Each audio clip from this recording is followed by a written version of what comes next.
Chapter 33. They spent a further 2 days in Danvers Crossing, but learned little more about the fate of Carrie Clover. While Will applied himself to the repairs and painting at the tavern, Maddie wandered through the village and attempted to make friends with the local youngsters. They proved to be neither friendly nor unfriendly, but they showed a certain interest in her as an outsider. It was easier for Maddie to raise the subject of the missing girl. Will, having discussed it already with Danvers, could hardly continue to show interest in her. To do so might have invited unwelcome attention and questions as to why he was so concerned.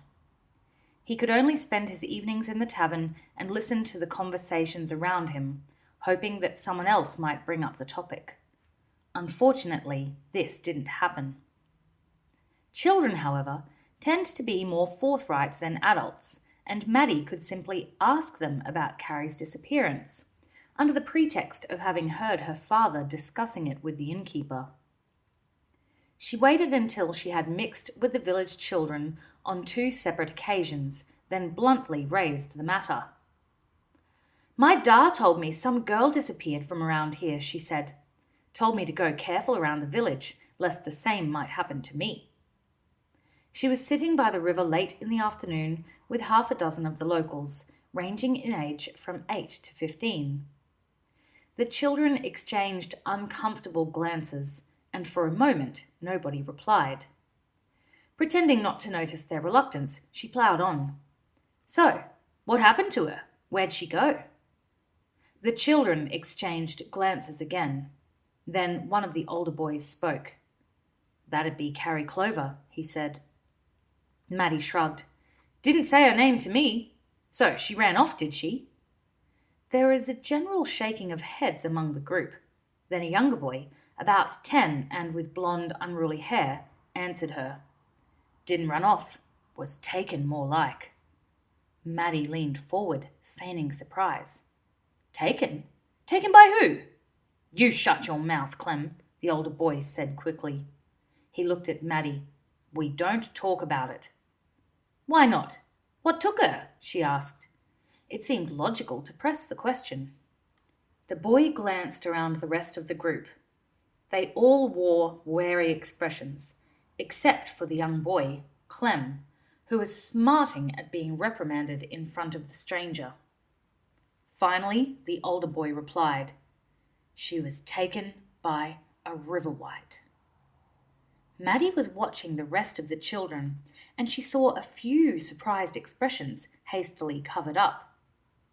"Aye, Simon's right. It was a riverwhite took her." One of the girls, who was a few years younger than Maddie, agreed, nodding her head emphatically. "And what's a riverwhite?" Maddie asked. She'd never heard the term before, and she was genuinely puzzled.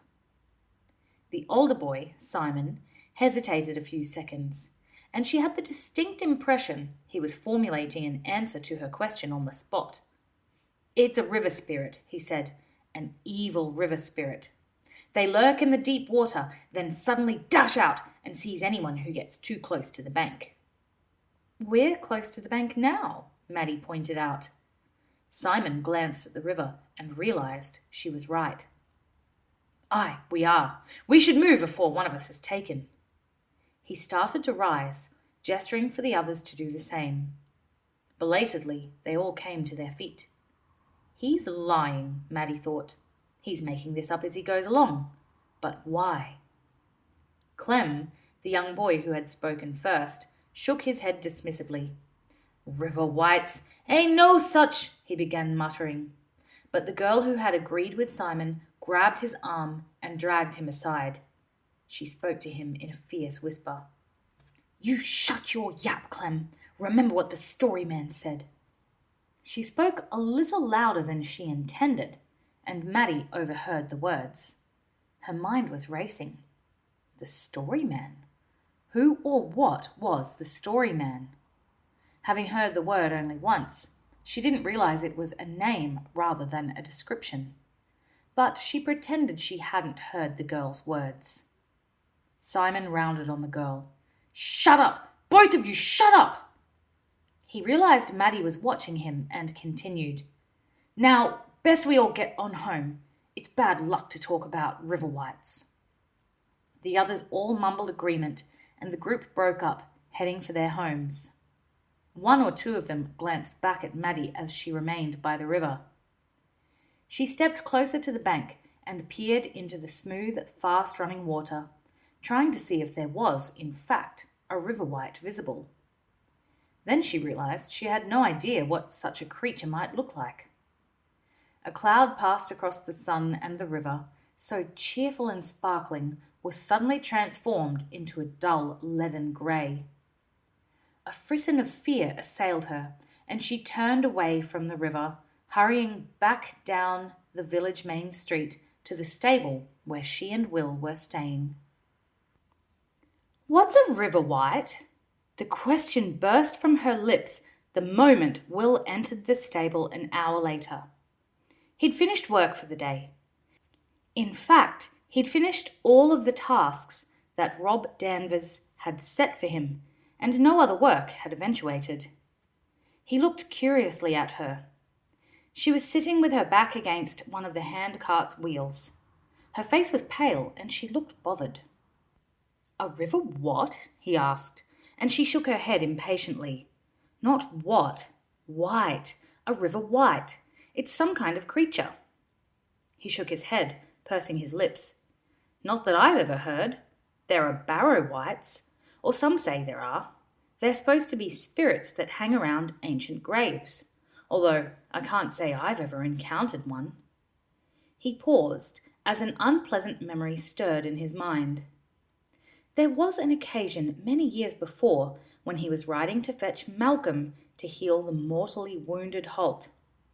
He'd sensed something then as he rode past some barrows, as the ancient grave mounds were called. It seemed to be some malign presence, but he'd passed it off as imagination, triggered by nerves and weariness. This was a river white, Maddie insisted. The idea of it seemed to be troubling her. Where did you hear about it? The local children. They said Carrie Clover was taken by a river white. That got his attention. They said it dragged her into the river, Maddie continued. They saw it? Will asked quickly. There could have been some kind of creature in the river, he thought. A large fish of some kind. Or a bear. Some bears could swim, he knew. He'd never seen one do so, but he'd heard people say they could. No, they didn't see it. In fact, I think they were lying about it. What makes you think so? Will asked. Maddie paused, unable to explain it fully. Just a sense I got. One of the younger boys didn't believe it. He was pooh-poohing the idea, and an older girl made him stop. Simon, the oldest boy, told me the story about the river white, but I just felt he was making it up. And the younger boy didn't believe it, Will asked, and she nodded. That's odd. Normally you'd think the younger ones would be more likely to believe tales about monsters in the river. Doris, the girl who told him to shut up, said something about a story man. A story man, Will said slowly. Maybe he's the local raconteur or spinner, he suggested. They didn't say. She said, remember what the story man said. Then Simon yelled at her and told her to shut up. Will sat down, thinking about what she had told him. He glanced up and saw Maddie's anxious face.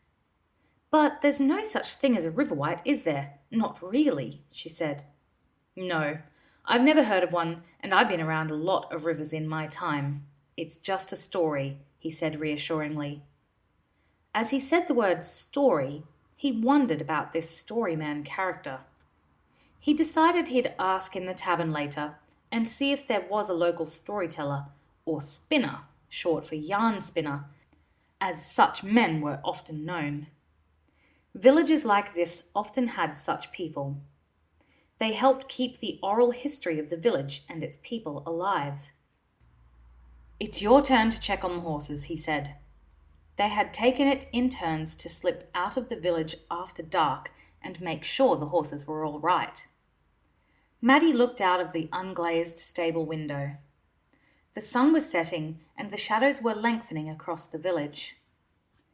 To reach the clearing where Tug and Bumper were hidden, she'd have to walk part of the way beside the river. She twisted her hands together nervously at the thought of it, and the thought of dark creatures that might be lurking beneath the surface. Simon had been lying. She was sure of that. But even so, there could be such a thing as a river wight, even if it hadn't been one that took Carrie Clover.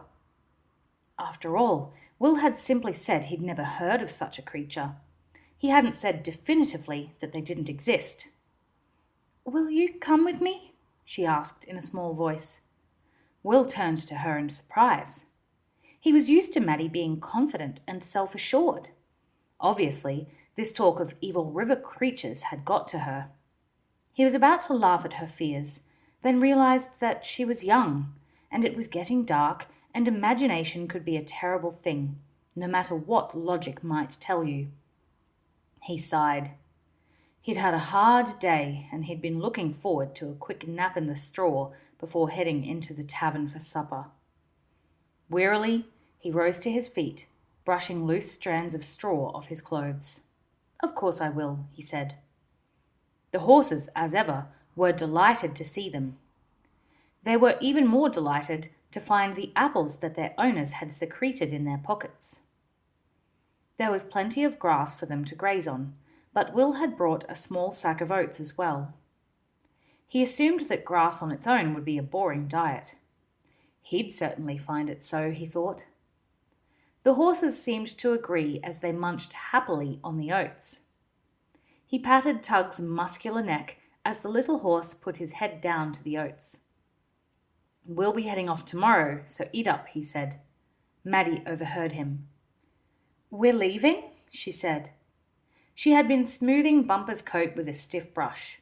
She knew her horse enjoyed the attention. "There's no more work, so there's no reason to stay. I'll see what I can find out about this story man tonight. But unless there's something important comes up, we'll move on to the next village." Maddie nodded. She cocked her head.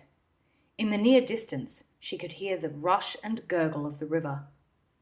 When they had first arrived, it had seemed so cheerful and friendly, she thought. Now she wasn't so sure. "I won't be sorry to go," she said. Later that night, nursing a tankard of small ale, on the pretext of having a nightcap before going to sleep, Will broached the subject with Danvers. "Do you have a spinner living in the village?" he asked, trying to sound casual. Danvers shook his head. "Village isn't big enough to support one," he said. "From time to time we get itinerants passing through, as a—" He was about to add something, but at that moment a rowdy group of ploughmen called loudly for more ale. He shrugged apologetically and moved away. He was caught up serving for some time, and Will finally finished his drink. He had no further reason to stay in the bar, so he quietly left, heading for bed. He wondered briefly what the innkeeper had been about to say, but decided it was probably unimportant. The important question had been answered. There was no local storyteller.